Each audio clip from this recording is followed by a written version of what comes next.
우리 한번 제목 한번 따라해 볼까요? 요놈이 문제입니다. 여러분 5월은 가정의 달이죠. 이제 하나님께서 천지와 사람을 창조하시면서 아담이 혼자 있는 것을 불쌍히 여기셔서 하와를 만들어 주시고 그리고 가정을 이루게 하셨습니다.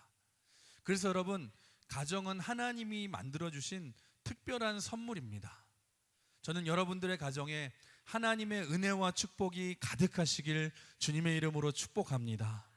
여러분의 가정에 부모와 자녀까지도 모든 가족이 예수님을 섬기는 행복한 가정이 되시길 주님의 이름으로 축원합니다. 여러분의 가정마다 모든 묶였던 문제가 예수 그리스도의 보혈로 풀리시고 승리하시길 주님의 이름으로 축원합니다. 여러분 참 놀랍지 않습니까? 한 사람과 한 사람이 만나서 부부가 된다는 것 참 신비스러운 일 아닙니까? 여러분은 참 위대하신 분입니다. 여러분 옆 사람 인사해 볼까요? 당신은 참 위대합니다. 여러분 왜 위대합니까?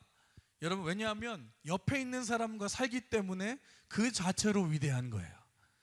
여러분 부부는요 참 놀라운 것 같아요. 왜냐하면 젊을 때 부부는 사랑해서 살고, 중년이 되면은 부부는 서로 필요해서 살고, 노인의 부부는 서로 고마워서 산다고 하잖아요.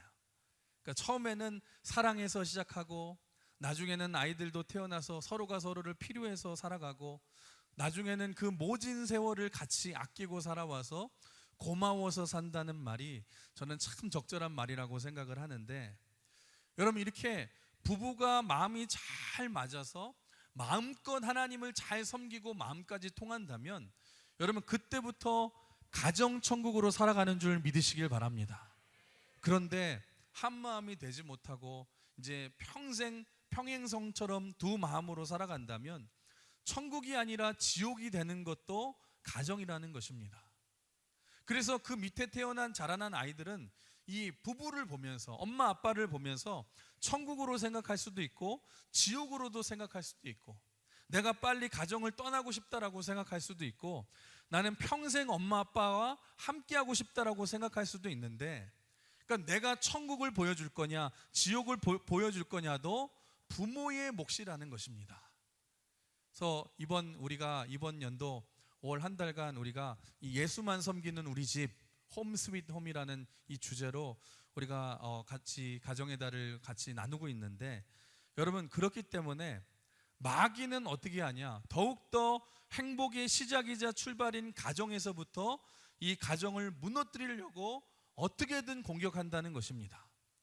특별히 부부로 하여금 하나 되지 못하게 하고 서로 상처받게 만들고 상처 주게 만들게 함으로써 여러분 마귀가 제일 잘 사용하는 도구가 뭐냐? 바로 우리의 언어라는 거예요. 여러분 그래서 제가 오늘 본문의 제목으로 삼았는데요, 제가 항상 인사 많이 시켰죠. 우리 옆 사람 바라보시면서 여기 톡톡 건드리시면서 인사하겠습니다. 내 주둥이를 가리키면서 우리 인사하겠습니다. 항상 요놈이 문제입니다. 할렐루야. 여러분 사람이 마음부터 나쁜 사람은 없을 거예요. 누구나 다 상처를 주고도 말로는 뭐라고 말합니까? 내 마음은 그렇지 않았는데 나도 모르게 말로 나왔다, 우리가 말하지 않습니까? 마음부터 나쁜 사람이 어디 있겠습니까? 그런데 마음과 다른 말을 내뱉고 나면 여러분 말이 얼마나 무서운지, 말과 관련된 속담이 얼마나 많아요.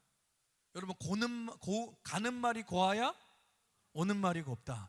그리고 발 없는 말이 천리 간다 말하지 않습니까? 말이 퍼지는 속도가 얼마나 여러분 빠르고, 여러분 말 때문에 상처받는 일들이 얼마나 많습니까? 그래서 우리 가정에서도 그렇고 우리 공동체에서도 신앙생활을 하면서 가장 중요한 것 중에 하나가 이 말인 줄 믿으시길 바랍니다. 그러니까 오늘 본문에서 말하는 핵심이 그거예요. 우리 가정에서도 신앙 공동체에서도 가장 중요한 게 말인데, 여러분 우리 말에도 죽이는 말이 있고 살리는 말이 있다라는 것입니다. 그러니까 오늘 말씀을 통해서 우리가 죽이는 말은 어떤 말인지, 우리가 버려야 될 죽이는 말이 어떤 말인지, 우리가 자꾸 말해야 될 살려야 할 말이 어떤 말인지 오늘 말씀을 통해서 같이 은혜를 나누고 우리 건강한 가정과 부부와 이 신앙 공동체를 세워나가시는 저와 여러분 되시길 주님의 이름으로 축원합니다. 첫 번째로 이 죽이는 말은 31절, 우리 31절을 한번 같이 읽어볼까요? 시작. 너희는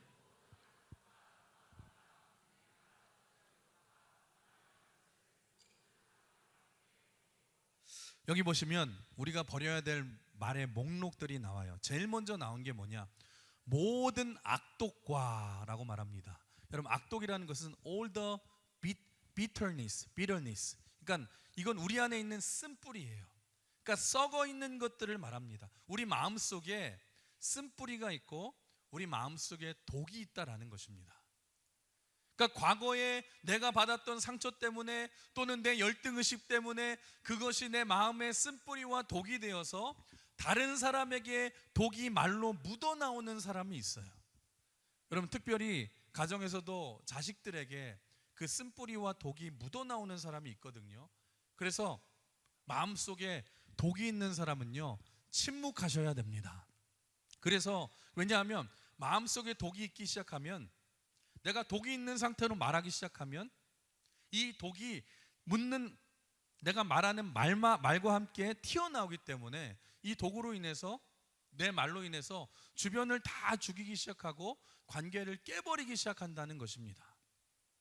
여러분, 어릴 때 공부를 많이 하지 못해서 여러분 좋은 대학에 가지 못한 부모는 이 마음에 이런 열등감이 있을 수 있어요. 이런 마음속에 독이 자녀에게 나올 수 있거든요. 그 자녀가 공부를 열심히 하지 않으면 여러분 마음속에 있는 독을 가지고 여러분 자녀의 말로 이 독을 가지고 말로 신경을 건드리기 시작하죠. 근데 어떻게 건드립니까? 특별히 다른 아이와 비교를 하면, 애들이 제일 싫어하는 게 비교하는 거 아닙니까? 그러면서 뭐라고 말합니까? 너는 이렇게 공부를, 누구는, 우리 옆집 사는 누구는 그렇게 공부를 잘하는데 너는 왜 그렇게 공부를 못하고 이 모양이냐고.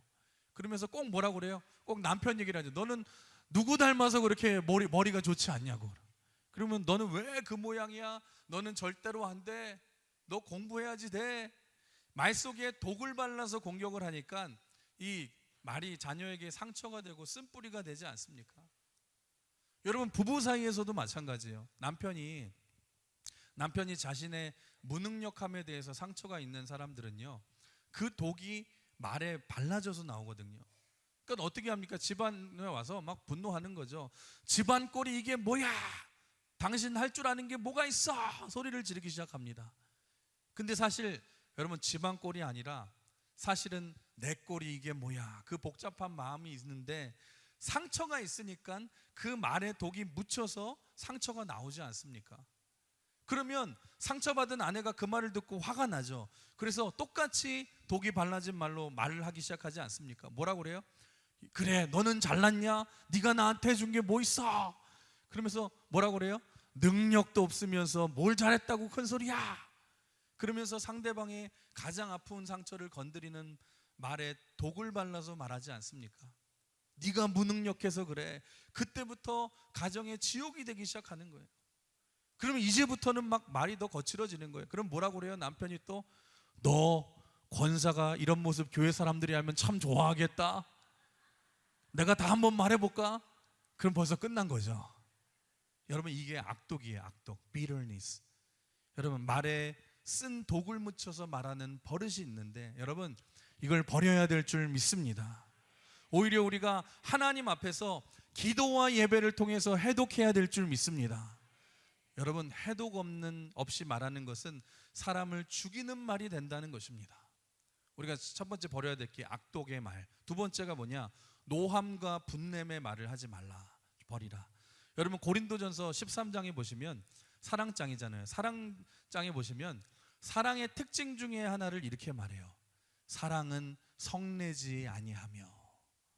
여러분, 그렇습니다. 여러분 가운데 자꾸 성내고 분노하고 화를 잘 내는 사람이 계시다면 그 이유가 뭔 줄 아세요? 여러분, 간단해요. 마음속에 사랑함이 없고 교만해서 그렇다는 거예요. 여러분, 왜 그렇습니까? 내가 힘이 있기 때문에 내 뜻대로 되어야만 하고 내가 다 통제해야만 되는 거예요. 이럴 때에 사람이 분노가 일어난다는 것입니다. 여러분, 참 아이러니한 사실 아십니까? 여러분, 아이러니한 사실이 뭐냐? 군대에 가시면 여러분, 이등병은 절대로 화를 내지 않습니다. 여러분 이등병이 왜 화를 냅니까? 똑같은 사람인데. 여러분 왜 그래요? 이등병은 아무 힘이 없기 때문에. 저도 이제 군대 갔을 때가 생각나는데 이등병 때 진짜 많이 시키거든요. 뭐 이거 와서 이거 닦아라, 저거 해라, 여기 청소해라. 그러면서 막 혼나는데 잘하는데도 뭐라 그래요. 그러면 어떻게 합니까? 화도 안 나요. 네 그러면서 막 그냥 당연히 해야 되는 줄 알고. 그때 느낌이 뭐냐? 제가 기계인 줄 알았어요. 저는 제가 기계처럼 움직여서. 그러니까 무슨 말입니까? 내가 화를 낸다는 건 무슨 말이냐? 내가 힘이 있다는 거 아닙니까? 여러분 저는 오늘날 우리나라 국민들을 보면서 참 안타까운 사실이 뭐냐? 우리나라 국민들이 전반적으로 화가 많이 나 있어요. 그래서 정말 화를 잘 내는 이 민족이 되어 있는데 무슨 말이냐? 엄밀히 말하면 여러분 화낼 만할 일도 굉장히 많죠. 많아서 그럴 수 있겠지만 그만큼 우리가 교만해져 있다라는 거예요. 여러분 내가 약하지 않고 내가 힘이 있다라는 것입니다. 그러니까 자꾸 분노가 나오고 화가 나오지 않습니까? 사랑하는 우리 강은혜 성도 여러분, 잊지 마십시오. 내 안에 성냄과 분노가 많다는 것은 내 안에 교만이 있다는 것입니다. 여러분 영적으로 깨끗하지 않다라는 거예요. 여러분 문제는 뭐냐면 그 분노함을 담아서 내가 가정에서 화를 내고 교회에서 말을 하기 시작할 때에 여러분 모든 관계를 깨버리게 되고 남에게 상처를 줄 수밖에 없다라는 것입니다. 그러니까 여러분 야고보서 1장 20절의 말씀이 참 중요한데 외우셔야 돼요. 우리 한번 화면 보시고 같이 읽어볼까요? 시작.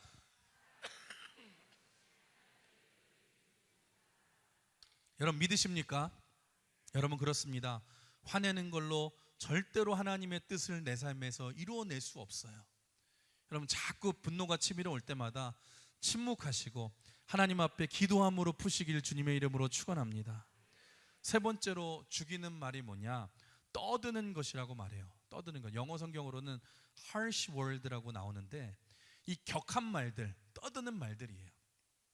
여러분 어느 집안에 딸들이 굉장히 많은 집안인데 여러분 여자들끼리 모이면 그냥 뭘 합니까? 침묵하지 않죠. 조잘조잘 얘기해서 계속 얘기를 하잖아요. 그러니까 말을 많이 하는데 어느 날 가족끼리 다 모인 거예요. 여자들이 다 모여가지고 막 하루 종일 그냥 밤새도록 얘기하고 떠들고 딸들이랑 엄마랑 여러분 계속해서 떠들고 그러다 보니까 남편이 자기 일을 해야 되는데 너무너무 시끄러워서 집중이 안 되는 거예요. 그래서 너무 화가 나가지고 견디다 못해서 문을 활짝 열고 소리치기 시작했어요. 내가 떠들지 말라고 했잖아. 그랬더니 그 중에 있던 제일 어린 딸이 그런 얘기를 합니다. 아빠가 더 떠들거든요. 여러분 말 속에 이런 분노와 여러분 소리 지름이 있는 것, 그게 바로 죽이는 말이라는 거예요. 여러분 우리 한국 사회를 보시면 옛날에는 우리가 어른들하고 같이 살았잖아요. 우리 할머니 할아버지 세대와 여러분 우리 세대와 자녀 세대와 손자까지 여러분 이렇게 대가족 아니었습니까? 옛날은 그렇게 살았기 때문에 집에서도 할 수 없는 말을 할 수 없이 뭐 말을 절제해야 될 수밖에 없었고 할 수 없이 스스로를 다스리면서 살아갔어요. 근데 지금은 어떻습니까? 지금은 핵가족 시대고 1인 가족 시대 아닙니까? 그러니까 집에도 눈치 볼 게 없어졌어요. 그래서 우리가 감정을 통제하지 않고 다 스스럼 없이 말하기 시작하면서 거기서 말로 상처를 주기 시작하지 않습니까? 여러분 이런 사람이 있어요. 어떤 사람은 이렇게 말하는 사람이 있어요. 아이 그래도 나는 말은 많이 해도 뒤끝은 없어요. 웃으면서 얘기해요. 문제는 뭐냐? 말로 주변에 핵폭탄을 다 투여하고 자기는 뒤끝이 없대요. 여러분 벌써 다 죽었어요. 왜 뒤끝이 없습니까? 말로 다 죽여놓고 뒤끝이 없다고 말하는 거죠. 사랑하는 성도 여러분, 우리가 꼭 점검하고 버려야 될 것이 뭐냐? 내가 하고 싶은 말을 다 해야 되고 내가 말을 다 함으로써 스트레스를 푸는 사람이라면 여러분 꼭 기억하셔야 돼요. 내가 독을 던지고 내가 주변에 폭탄을 던지는 사람이 될 수도 있다라는 것입니다. 나는 할 말을 해야지만 스트레스가 풀려요. 여러분 그거는 나한테는 좋을 수 있지만 남을 죽이면서 푸는 것일 수 있다라는 거예요. 뒤끝이 없는 게 아니에요. 다 죽이게 된다라는 거예요. 그럴 때마다 여러분 사람 앞에서 푸시지 마시고 하나님 앞에 나가셔 푸시길 주님의 이름으로 축원합니다. 사람에게 풀면 부작용이 있지만 하나님께 풀면은 부작용이 없는 줄 믿으시길 바랍니다. 여러분, 세 번째로 떠드는 말, 네 번째로 죽이는 말이 뭐냐? 남을 비방하는 거예요. 비방. 여러분, 비방이라는 것은 남을 욕하는 것을 말하죠. 많은 사람이 그래요. 나는 절대로 다른 사람을 비방한 적이 없습니다. 여러분, 우리는 항상 우리가 얘기하는데, 여러분, 원수를 사랑하는 게 왜 힘든지 아십니까? 원수? 나한테 있어서 원수인 사람이 내 옆에 앉아있는 사람에게도 원수라고 생각하면은요, 별로 어렵지 않아요. 왜냐하면 나한테도 원수고 이 사람한테도 원수기 때문에. 그런데 언제부터 문제가 일어나냐? 나는 그 사람을 원수라고 생각하는데 내 옆에 있는 사람은 그 사람이 좋다고 말을 해요. 그러면 여기서부터 문제가 생기는 거예요. 그러면 내 마음속에 어떤 생각이 드냐면, 저 사람이 나쁜 사람인 것을 이 사람에게 증명시키고 싶은 마음이 생기기 시작해요. 그래서 이 사람에 대해서 나쁜 이야기를 가지고 와서 어떻게 생각합니까? 이 얘기를 이 사람도 들으면 너도 저 사람을 나쁘게 생각할 거야. 이러면서 하나님이 주신 모든 은사와 힘을 가지고 이 사람이 왜 나쁜 사람인지를 증명하는 인생을 산다면, 그건 성경에서 말하는 비방이라는 것입니다. 여러분, 잊지 마십시오. 이 비방의 뿌리에는 뭐가 있습니까? 내 뜻을 설득하고 내 뜻을 강요하라는 악한 죄악의 성품이 있다라는 것입니다. 여러분, 그런데 내가 어떻게 사람에 대해서 다 판단할 수 있겠습니까? 내가 하나님이 아니잖아요. 내 판단만이 무조건 옳지 않습니다. 내가 이 사람에 대해서 다 알 수 있는 게 아니잖아요. 여러분, 남을 비방하는 인생은 부정적인 인생이 될 수밖에 없고 낭비하는 인생이 될 수밖에 없고, 더 심각한 문제는 남을 죽일 뿐만 아니라 내 인생도 부정적인 인생으로 만든다는 것입니다. 사랑하는 성도 여러분, 잊지 마십시오. 남에게 상처를 준 만큼 나도 상처를 받게 된다는 거예요. 그래서 오늘 성경은 이렇게 말하죠. 여러분, 31절을 마지막에 뭐래요? 모든 악의와 함께 이런 것들을 버리고. 여러분, 이런 죽이는 말들은 버려야 될 줄 믿습니다. 절대로 마음속에 여러분 꽁꽁 감춰놓고 독을 발라서 사용하지 마시고, 아무리 숨겨도 이것들이 사라지지 않아요. 여러분, 따라해볼까요? 품지 말고 버려야 합니다. 여러분, 그러면 어떻게 우리가 버릴 수 있을까요? 사무엘상 1장에 보시면 한나가 나오죠. 한나라는 여자는요, 얼마나 억울한 일이 많고 얼마나 한이 많은 여자입니까? 근데 여러분, 얼마나 마음속에 독이 있겠고 얼마나 쓴뿌리가 있겠어요. 그런데 이 한나는 그 독을 가지고 다 어떻게 처리하냐? 사람 앞에 푸는 것이 아니라 하나님 앞에 기도로 토로하면서 다 풀어버리지 않습니까? 예배를 통해 다 해독해버리고요, 기도를 통해서 버리기 시작하니까 하나님 앞에 쓰임받는 아름다운 인생이 됐잖아요. 사랑하는 성도 여러분, 우리에게도 그게 필요한 줄 믿습니다. 여러분, 잊지 마십시오. 우리 인생에 반드시 죽이는 말이 있어요. 내 안에 독이 있습니다. 여러분, 독을 말에 발라서 내가 풀어버리면 나 자신을 더럽힐 뿐만 아니라 가정을 죽이게 되고 공동체를 죽이고 관계를 다 깨버리는 마귀의 역사라는 것입니다. 오늘도 여러분, 기도와 예배로 해독하시고 하나님 앞에 모든 죽이는 말을 버림으로써 여러분, 은혜로 승리하시는 저와 여러분 되시길 주님의 이름으로 축원합니다. 주님의 이름으로 축원합니다. 두 번째로 살리는 말이 있죠. 우리 32절 같이 읽어볼까요? 시작.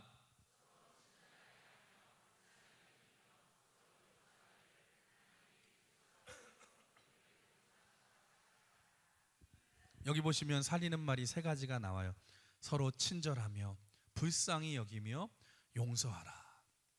첫 번째로 뭐라 그래요? 서로 친절하게 하며. 여러분, 친절은 사회에서부터 배우면 안 돼요. 친절은 시작이 어디여야 돼요? 가정에서부터 시작돼야 되고, 친절은 부부 사이에서부터 시작돼야 되고, 친절은 여러분 부모와 자녀 사이부터 시작돼야 된다는 것입니다. 친절이라는 게 무엇입니까? 친절은 상대방을 배려해주고 무례하지 않는 거예요. 특별히 여러분, 말을 하실 때에도 친절한 말을 하시길 주님의 이름으로 축원합니다. 내 속에 있는 말을 하고 싶다고 해서 나는 말을 해야지 속이 시원하고 좋아져. 여러분, 이건 아니에요. 이거는 병든 것이고 다른 관계를 다 깨버리는 것이에요. 여러분, 옛날에 여러분 오락 프로그램 중에 가족 오락관 있었죠? 가족 오락관 아시죠? 거기서 제일 유명한 프로그램이 스피드 게임이죠. 낱말이 나오면은 이제 낱말을 이렇게 뒤에서 비춰주고서 이제 설명을 하면서 딱 맞추는 거잖아요. 어떤 할아버지 할머니가 여러분 스피드 게임을 하게 됐어요. 어디 가가지고 하는데 이제 낱말을 보여줬는데 낱말이 천생연분입니다. 그래서 할아버지가 앉아 있는 할머니한테 열심히 설명하는 거예요. 말이 안 나오니까 그 뭐라고 하냐? 당신과 나 사이. 그랬더니 할머니가 주저없이 얘기하는 거예요. 왼수. 그랬더니 할아버지가 그 말 듣고 너무너무 당하면서 다시 말했어요. 아니 2글자 말고 4글자. 평생 왼수. 여러분 위대한 할머니죠. 적어도 제가 보기에 이 할머니는 친절한 할머니는 아닌 것 같아요. 여러분 우리가 이렇다는 거예요. 여러분 어떤 집에 굉장히 죽고 싶은 여자분이 계셨어요. 이제 주부인데 너무 남편에게 상처가 있고 너무 삶이 힘들어서 너무 살기 힘드니까 자살 충동이 생긴 거예요. 내가 이제 죽어야겠다. 내가 이렇게 살 바에는 죽는 게 나은 것 같아. 그러니까 죽으려고 마음을 딱 먹으니까 이상하게 인생이 정리가 되는 거예요. 딱 정리. 그러면서 내가 그냥 죽는 게 아니라 좀 정리하며 죽어야겠다. 그러면서 제일 먼저 생각나는 게 뭐냐? 장례식을 하면은 우리 집에 사람들이 많이 찾아올 텐데 내가 집이라도 좀 청소를 해야겠다. 집을 너무 청소를 안 했구나. 그래서 집안에 대청소를 하기 시작한 거예요. 여러분 모든 힐링의 시작이 청소인 것을 아십니까? 여러분 대개 모든 문제가 있는 사람들의 특징이 뭐냐? 좀 더럽습니다. 우리 옆 사람 한번 인사해 볼까요? 청소 좀 하고 삽시다. 따라해 볼까요? 청소하면 인생이 바뀌기 시작합니다. 그러니까 여러분 이렇게 이 여자분이 청소를 열심히 하고 나서 마당의 정원을 보니까 오랫동안 방치된 나무가 있는 거예요. 내가 너무 아껴주지 못했구나. 그래서 나무들도 정리를 해주고 잘라주고 깨끗하게 정원을 관리를 해줬대요. 그러고 나서 생각해 보니까 자녀들이 생각나는 거예요. 자녀들에게 내가 그동안에 좋은 말을 해준 적이 없었구나. 맨날 내가 화만 내고 잔소리만 하고 나쁜 말만 한 것 같아. 그래서 그때부터 마지막이니까 자녀들에게 사랑을 표현하는 말을 하고 메시지를 남기고 전화 통화를 하고 표현을 했다는 거예요. 그리고 마지막으로 생각해 보니까 남편이 있는데 제일 꼴도 보기 싫은 사람이 남편인데, 그러니까 내 남은 날을 이제 얼마 안 남았다고 생각을 하니까 내가 남은 날이라도 나쁜 말 하지 말고 남편에게라도 마지막까지 친절하게 대해줘야지. 그래서 그냥 친절하게 대해줬대요. 어차피 내가 죽을 거니까. 그런데 나중에 한 1주, 2주 후에, 여러분 2주, 3주가 지난 후에 이상한 일이 벌어지기 시작했는데 여러분 이 여자분이 갑자기 그런 생각이 들더래요. 죽기가 싫어진 거예요. 왜 그런 줄 아세요? 집안이 너무너무 깨끗해져서 집안이 환해졌죠. 마당에 나가니까 자연이 너무너무 아름답고 여러분 정원이 아름다워졌죠. 자녀들의 얼굴은 밝아지기 시작하고 속도 모르는 남편은 갑자기 사랑스러운 얼굴로 바뀌어서 나한테 잘해주기 시작하고 그때부터 생각이 바뀌었다는 거예요. 조금 내가 더 살아봐야겠다. 여러분 그렇습니다. 한번 따라해볼까요? 친절은 인생을 바꾸는 능력이 있습니다. 그러니까 여러분 의사들도 그런 얘기를 한다고 하잖아요. 진통제 효과가 있는 그 엔돌핀이나 이런 호르몬이 있잖아요. 그런데 친절을 경험하고 친절을 베풀면 우리 몸에서 그런 호르몬이 나온다는 거예요. 그래서 마음의 평화를 주고 만족을 주고 행복을 주고. 여러분 친절하시길 주님의 이름으로 축원합니다.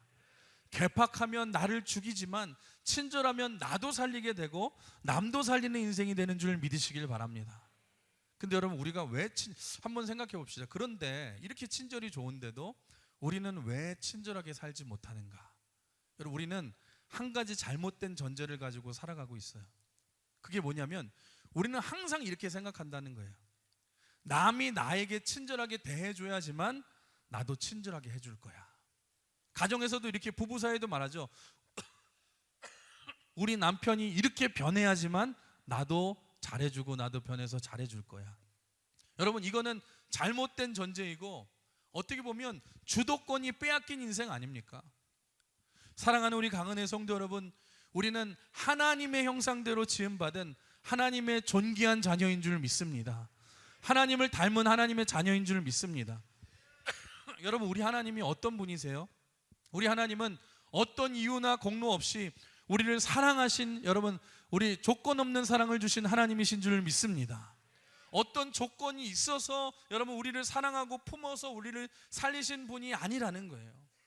로마서 5장 6절 보실까요? 우리 같이 읽어볼까요? 시작.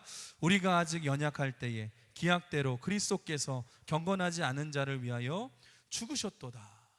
우리가 뭐 강해지고 능력이 있으면 하나님이 우리를 구해주겠다는 게 아니에요. 여러분, 우리가 여전히 죄로 인해 연약할 때에 우리 예수님께서 우리를 위해서 죽으셨다라는 거예요. 로마서 5장 8절도 같이 읽어볼까요? 시작. 우리가 아직 죄인 되었을 때에 예수 그리스도께서 우리를 위하여 죽으심으로 하나님께서 우리에 대한 자기의 사랑을, 여러분, 죄인된 우리가 의인으로 변화되면 내가 너희를 구원해 주겠다, 내가 너희를 도와주겠다가 아니에요. 우리 상태를 보고 죽으신 게 아니에요. 여전히 우리가 아직 죄인 되었을 때에, 우리가 여전히 죄인일 때에 예수님이 우리를 위해서 죽으신 줄 믿습니다. 여러분, 먼저 죽으셨어요. 그게 사랑이고 그게 친절 아닙니까? 사랑하는 우리 강은혜 성도 여러분, 저는 여러분들이 예수님을 닮아가는 인생이 되시길 주님의 이름으로 축원합니다. 여러분도 이런 인생이 되십시오. 남이 친절해야지만 내가 친절해질 거다, 그게 아니에요. 내 남편이 변해야지만 나도 변할 거다, 아니에요. 그건 그리스도인의 모습이 아니에요. 성도의 모습이 아니에요. 여러분, 예수님을 닮아 먼저 친절해 주십시오. 여러분, 먼저 이해해 주십시오. 먼저 사랑해 주십시오. 그게 그리스도인의 삶인 줄 믿습니다. 왜요? 사람은 언제 변화되냐? 친절과 사랑을 경험할 때에 사람은 변화되기 때문에. 여러분, 친절은 사랑을 바꾸는 능력이 있는 줄 믿습니다. 제가 지난달에 한 달간 행축을 준비하면서 봄의 교향곡을 하면서 14개의 교구를 이제 신방을 다니면서 수많은 간증을 들었는데, 많은 새신자들이 간증을 했어요. 간증을 하는데, 간증을 하면서 그렇게 울어요. 막 울어요. 그래서 왜 그런가 했더니 보니까 자기가 인생에서 너무너무 힘들 때마다, 어려울 때마다 여러분, 교회 권사님이 그렇게 자기를 많이 위로해 주시고 도와주시고 기도해 주시고 힘들 때마다 반찬도 해주시고 자기를 세워주셔서 지금까지 내가 살아있고 하나님을 만나게 되었다는 거예요. 내가 교회 다니게 되었다는 거예요. 무슨 말입니까? 여러분, 친절히 사람을 살리는 줄 믿으시길 바랍니다. 사람이 사랑을 변화시키잖아요. 누가복음 19장에도 보시면, 삭개오를 보시면 예수님께서 삭개오에게 십자가의 복음을 증거한 일이 없으세요. 19장에는 예수님이 하신 일이 뭐냐? 사랑받지 못한 삭개오를 인정해 주시고 삭개오를 사랑으로 받아주셨어요. 그냥 친절히 대해 주셨어요. 너도 아브라함의 자손이야. 그러자 삭개오의 인생이 완전히 변화되고 뒤집히지 않습니까? 그 사랑을 경험한 삭개오가 뭐라고 그래요? 내가 남들에게 등쳐먹은 일이 있으면 내가 4배나 갚겠나이다. 내가 가난한 자들에게 내 재산의 반을 내가 나누어 주겠나이다. 여러분, 친절히 기적을 만드는 줄 믿으시길 바랍니다. 사랑하는 우리 강은혜 성도 여러분, 저는 여러분들의 말 속에 친절히 배어나오시길 주님의 이름으로 축원합니다. 사랑이 배어나오시길 주님의 이름으로 축원합니다. 여러분들의 가정의 자녀들에게, 특별히 남편들에게, 아내들에게 여러분 친절하고 사랑이 담긴 말을 하십시오. 그러므로 인해서 여러분 가정에 회복이 일어나고 변화가 일어나는 여러분의 가정과 공동체가 되시길 주님의 이름으로 축원합니다. 두 번째 살리는 말이 뭐냐? 불쌍히 여기는 말을 하라. 여러분, 성경을 보시면 예수님께서 불쌍히 여기시사라는 말이 나오는데, 놀라운 사실은 예수님이 불쌍히 여길 때마다 성경에서는 기적이 나타납니다. 우리 한번 마가복음 1장 40절 41절 한번 같이 읽어볼까요? 시작.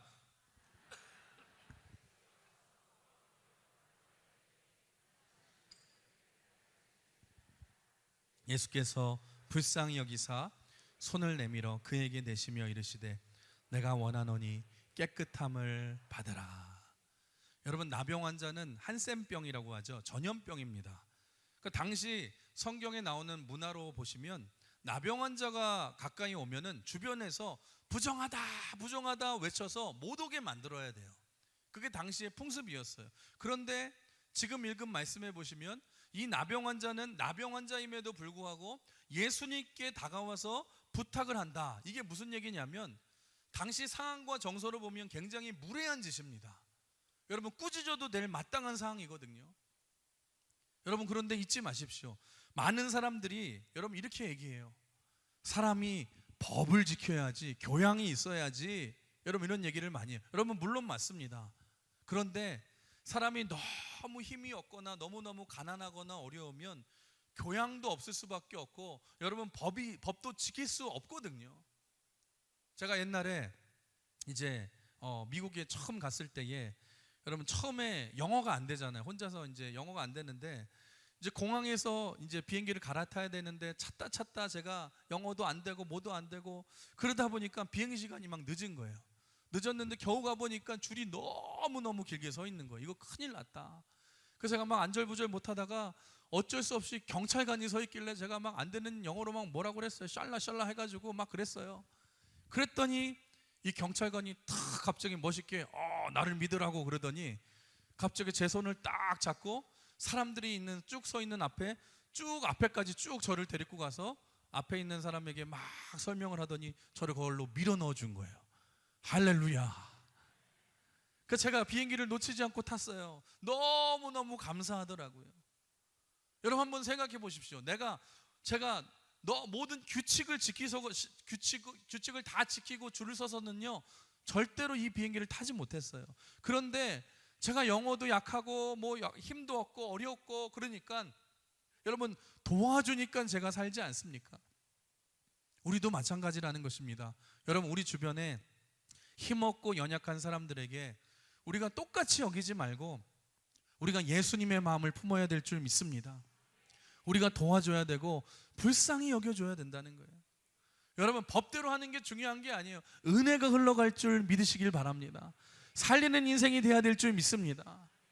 그러니까 말을 할 때에도 내 생각으로 말하지 마시고 예수님의 마음을 품으십시오. 예수님의 마음으로 불쌍히 여기면 사랑의 말이 나오게 될 줄 믿습니다. 어떤 말을 해도 살리게 되고 기적이 일어날 줄 믿습니다.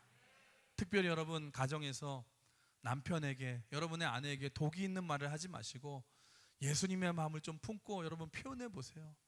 아이고 맨날 저 아까 할아버지 할머니처럼 평생 왼수 그러지 마시고 여러분, 아유 여보, 나 같은 연약한 사람을 만나서 나하고 살아주기만 해도 얼마나 고마워. 아니야, 당신 나 같은 사람 만나서 얼마나 고생했어. 내가 미안해. 여러분 서로 불쌍히 여기면서 사랑하는 말을 할 때에 이 가정에도 회복이 일어나고 기적이 일어날 줄 믿습니다. 여러분 잊지 마십시오. 우리 언어 생활에도 예수님의 마음을 품고 불쌍히 여기는 마음을 품으면 절대로 상처 주지 않는다는 거예요. 우리 마지막으로 세 번째로 살리는 말이 뭐냐? 용서의 말을 하라. 용서의 말. 32절 우리 다시 한번 읽어볼까요? 화면 보시고 시작. 서로 용서하기를.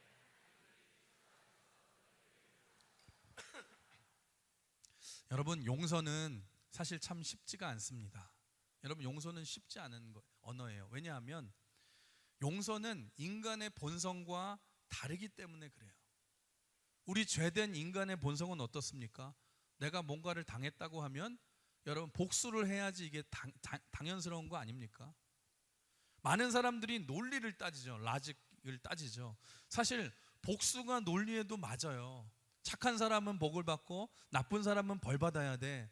여러분 그게 맞는 얘기 아닙니까? 근데 용서는 왜 힘든 거냐? 용서는 그 논리를 깨버리는 거예요. 나쁜 사람인데도 악한 사람인데도 용서해 준다? 여러분 말이 안 되는 거 아닙니까?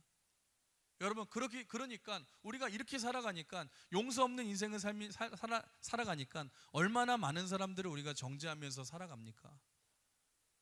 여러분 남아프리카 공화국의 민권 운동가였던 이 넬슨 만델라라는 대통령 아실 거예요. 넬슨 만델라라는 사람이 있었는데 이 사람은 인생 자체가 스토리죠. 이 사람이 44살 때 종신형을 받았습니다. 44살에 종신형을 받아서 27년간을 감옥에 갇혀 있었고 72세에 추록을 했어요. 이제 추록을 했는데 4년 후인 76세에 남아프리카 공화국의 대통령이 됐어요. 그때 대통령이 됐을 때 전 세계가 주목을 하기 시작했어요. 왜 주목을 했냐? 저렇게 한이 많고 저렇게 고생한 사람이 이제 권력을 잡았으니 아마 복수가 이제 일어날 거야. 피비린내가 막 진동할 거야. 복수가 가득할 거야. 근데 예상과는 달리 이 넬슨 만델라는 화해와 용서를 선포를 했어요. 대통령인데도 불구하고 많은 사람들이 처음에는 믿지 않았어요. 에이, 뭐 말만 저렇게 할 뿐이지 시간이 지나면 다 복수할 거야. 그런데 끝까지 화해와 용서를 선포함으로써 여러분 흑인과 백인의 화합을 강조하고 그때부터 사람들이 본심을 알고 크게 감동하고 환영하기 시작해서 아마 전 세계에서 가장 환영받고 존경받는 인물 중에 하나가 되지 않습니까? 그 용서함으로 이 남아공이라는 나라를 하나 되게 만들었잖아요. 여러분 그렇습니다. 용서의 말은 살리는 말이 있는 줄 믿습니다. 여러분 용서의 말을 하십시오. 그래야지 우리 가정이 살고, 그래야지 우리가 자녀가 살고, 그래야지 우리 공동체가 살고 우리 인생에 은혜가 임하게 되는 줄 믿습니다. 근데 여러분 가장 큰 핵심 중에 하나가 뭐냐? 여러분 결코 내 힘으로는 용서를 할 수 없어요. 여러분 내 안에 예수님이 계셔야 될 줄 믿습니다. 왜냐하면 내 죄된 본성으로는요, 여러분 결코 내 힘으로 용서를 할 수가 없어요. 복수가 나올 수밖에 없어요. 왜냐하면 그 뿌리엔 죄가 있고 마귀가 있기 때문에. 그런데 여러분 내가 죽고 내 안에 예수님이 사시기 시작하면, 여러분 내가 죽고 예수님이 내 안에 계시면 용서가 가능한 인생이 되는 줄 믿으시길 바랍니다. 사랑하는 우리 강은혜 성도 여러분, 그래서 하나님의 사랑이 우리에게 필요한 거예요. 예수님의 십자가가 필요한 거예요. 여러분 우리의 삶에도 십자가가 필요하지만 특별히 우리 언어 생활에서 십자가가 필요한 줄 믿습니다.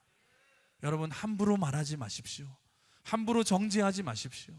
그것이 상대방만 죽일 뿐만 아니라 내 남편을 죽일 수 있고, 내 아내를 죽이고, 내 자녀를 죽이고, 우리 가정을 무너뜨리고, 공동체를 죽이고, 결국에는 나를 죽일 수 있는 것임을 기억하시면서 여러분 살리는 말을 하시길 주님의 이름으로 축원합니다. 오늘 말씀을 정리하겠습니다. 사랑하는 성도 여러분, 오늘 우리 가정의 달, 우리가 예수만 섬기는 우리 가정이 되기 위해서 가장 중요한 것이 뭐냐? 오늘 같이 점검했는데 우리의 말을 조심하셔야 돼요. 우리 옆 사람 이제 쳐다보시고 마지막으로 한번 이번에 주둥이를 잡아보고서 이제 얘기합니다. 요 놈이 항상 문제입니다. 할렐루야. 여러분 죽이는 말은 모양이라도 버리십시오. 악독과 모함과 이 노함과 분냄과 떠들며 비방하는 말을 버리시고 친절한 말을 하시고 여러분 사랑의 말을 하시고 누굴 보든지 예수님의 마음으로 불쌍히 여기시고 서로 용서함을 통해서 가정을 살리고 자녀를 살리고 공동체를 살리는 아름다운 인생이 되시길 주님의 이름으로 축원합니다. 그런 가정으로 공동체로 승리하시길 주님의 이름으로 축복합니다. 우리 같이 오늘 말씀 가지고 우리 찬양하시고 같이 기도할 텐데요.